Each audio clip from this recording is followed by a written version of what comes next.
نفاس کا تعلق ہے بچے کی پیدائش کے ساتھ. اچھا اس کی کم سے کم مدت کوئی بھی نہیں ہے، بس جب خون ختم ہو جائے عورت غسل کرے اور اپنی نمازیں شروع کر دے. تیسرے دن ختم ہو گیا، چوتھے دن ختم ہو گیا، پانچویں دن ختم ہو گیا. یہاں مغالطہ کیا ہوا ہے؟ لوگ کہتے ہیں جی چھلا نہائے گی، وہ کہتے ہیں 40 دن سے پہلے کچھ بھی نہیں کرے گی، نماز روزہ قرآن کچھ بھی نہیں ہوگا. یہ بالکل غلط بات ہے، اس کا دین سے کوئی تعلق نہیں ہے. یہ لوگوں کی زبانوں پر یہ بات پھیلی ہوئی ہے کہ چلا نہائے گی، یعنی 40 دن کے بعد جا کے وہ غسل کرے گی اور پھر اپنا نماز روزہ شروع کرے گی. شریعت کہتی ہے کہ بچے کی پیدائش کے بعد رحم مادر سے جب خون کا بہنا بند ہو جائے وہ غسل کرے، پاک صاف ہو کے نمازیں شروع کر دے.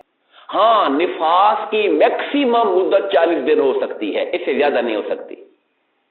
میکسیمم مدت، کم سے کم کی کوئی حد نہیں ہے.